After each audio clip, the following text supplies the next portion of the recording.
졸지도 주무시도 아니하고 우리를 향하신 그 시선과 또 우리를 구원으로 인도하시고자 지금도 역사하시는 하나님께 무한한 감사를 올려드립니다. 매일매일 아버지의 마음을 더 알고자 말씀을 깊이 상고하게 하시고 또 성령께서 도우심으로 말씀이 그 하나님의 마음이 우리 마음 가운데 새겨지게 하여 주시옵소서. 새 언약을 세우시겠다 말씀하셨고 그 새 언약을 우리 마음에 기록하시겠다 하신 주님의 말씀처럼 우리 안에서 말씀이신 예수님께서 우리 안에 살아나시도록 또 우리와 함께 살아가시도록 이 시간 은혜를 더하여 주시옵소서. 예수님의 이름으로 기도드립니다. 아멘. 요절 말씀 묵상하겠습니다. 여러분을 이기는 마음 자세 합심함으로 출애굽기 18장 22절입니다. 그들이 때를 따라 백성을 재판하게 하라. 큰 일은 모두 내게 가져갈 것이요 작은 일은 모두 그들이 스스로 재판할 것이니 그리하면 그들이 너와 함께 담당할 것인즉 일이 내게 쉬우리라. 아멘.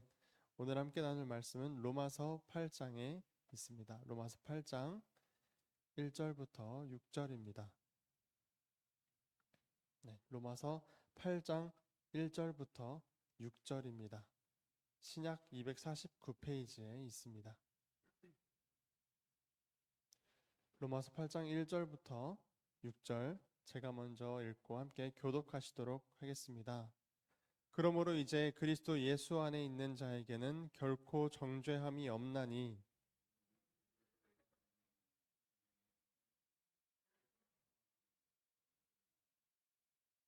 율법이 육신으로 말미암아 연약하여 할 수 없는 그것을 하나님은 하시나니 곧 죄로 말미암아 자기 아들을 죄 있는 육신의 모양으로 보내어 육신의 죄를 정하사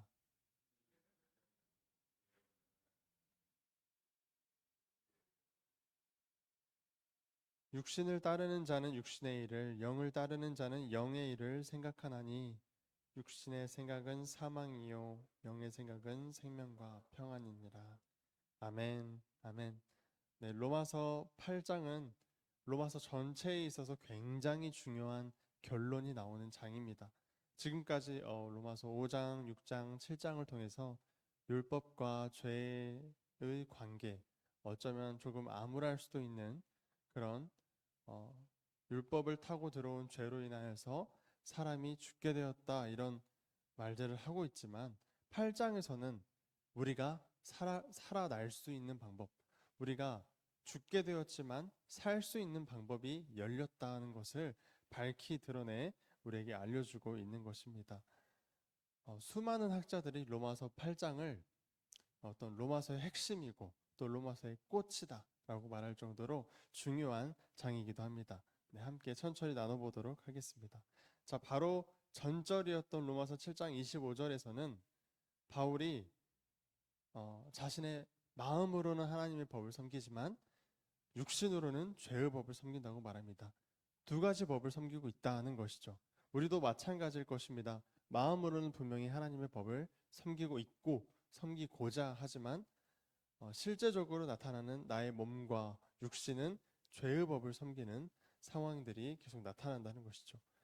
8장 1절에서 그러므로 이제 그리스도 예수 안에 있는 자에게는 결코 정죄함이 없나니 라고 말합니다. 정죄라는 것은 너는 죄인이다라는 그 판단이겠죠. 그 판단에 대하여 말하고 있습니다. 정죄할 자격이 있으신 분은 누구실까요?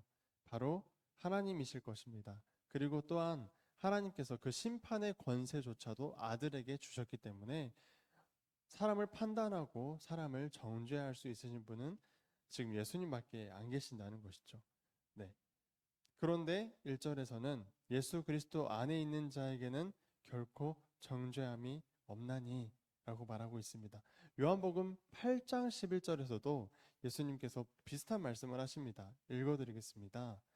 예수께서 이르시되 나도 너를 정죄하지 아니하노니 가서 다시는 죄를 범하지 말라 하시니라.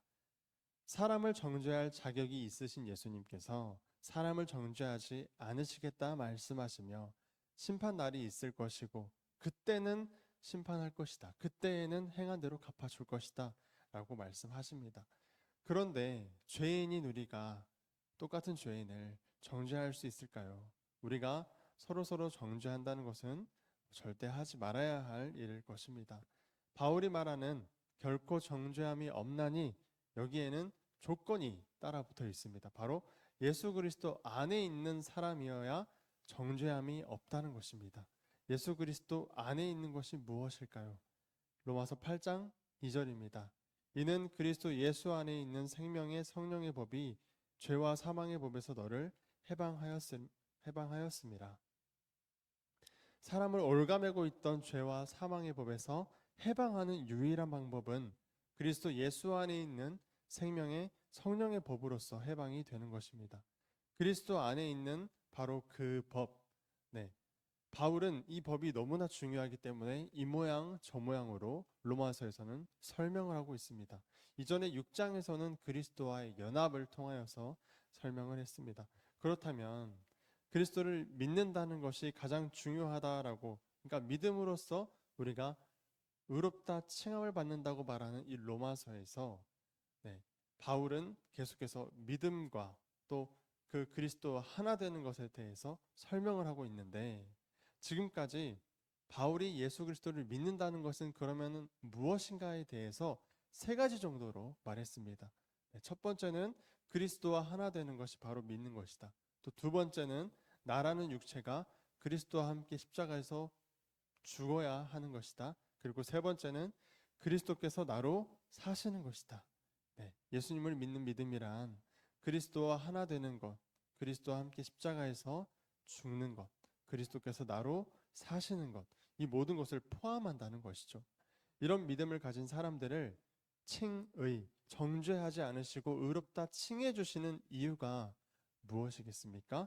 바로 예수와 함께 죽고 예수와 살아난 그 사람은 곧 한 명 한 명을 작은 예수로서, 이렇게 그 보혈로서 죄가 가려진 사람으로 보신다는 것이죠. 그렇게 의롭다 칭해 주시겠다는 것이죠.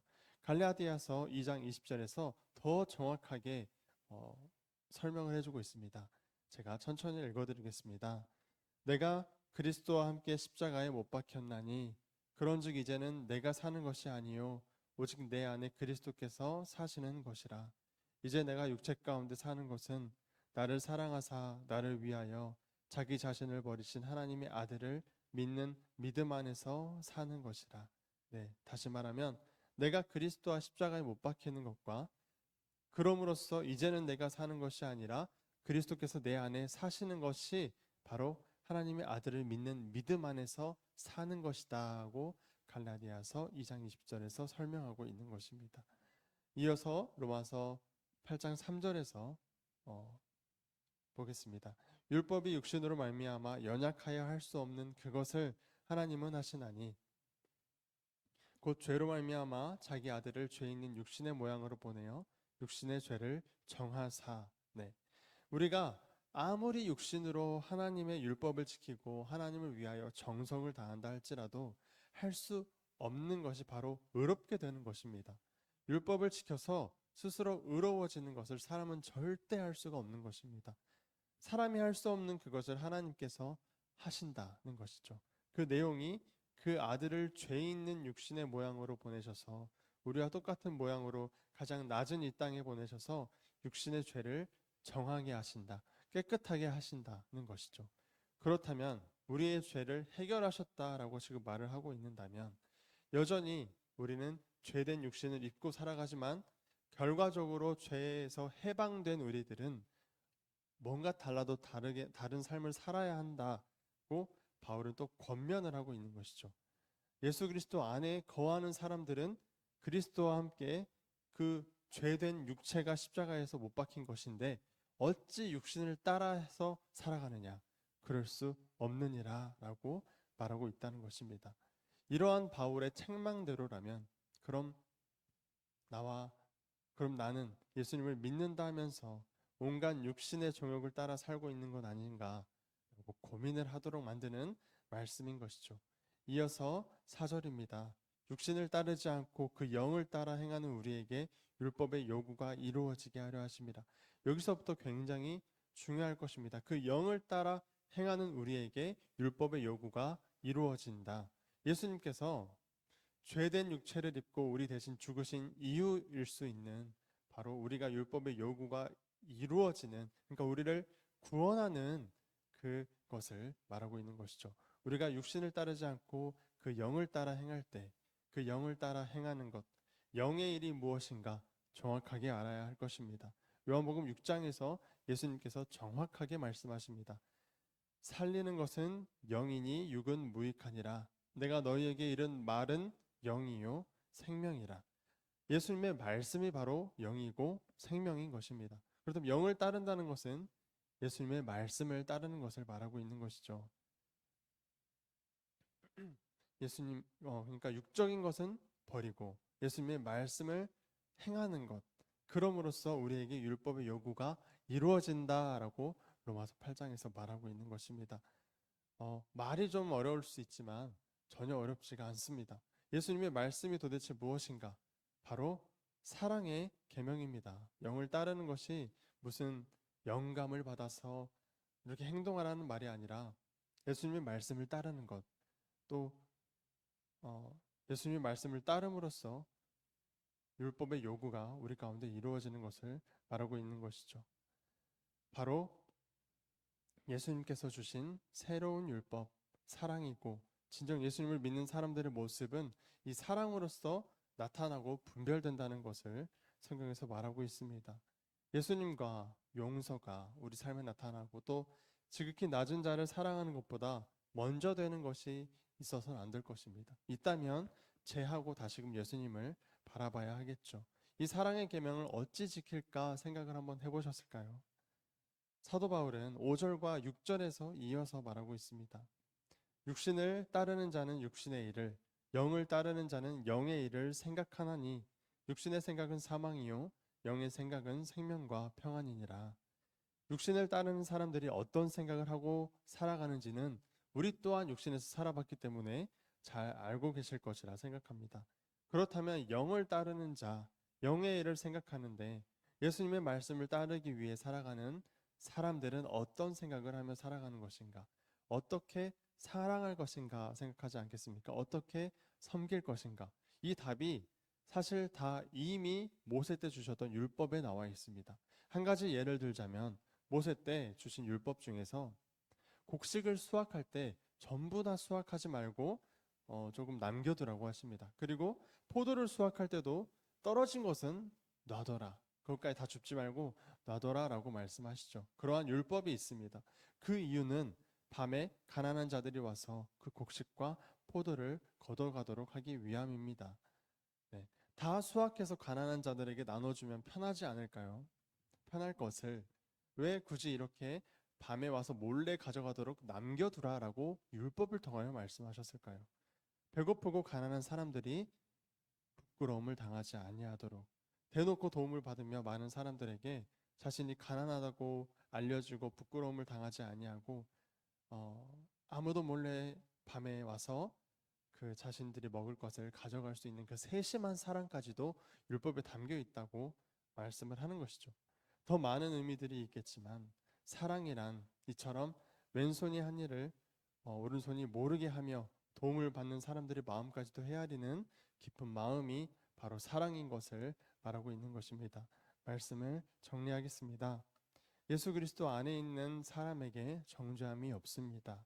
주께서 간음한 여인을 정죄하지 않으셨던 것 같이 우리도 그 누구도 정죄해서는 안 될 것입니다.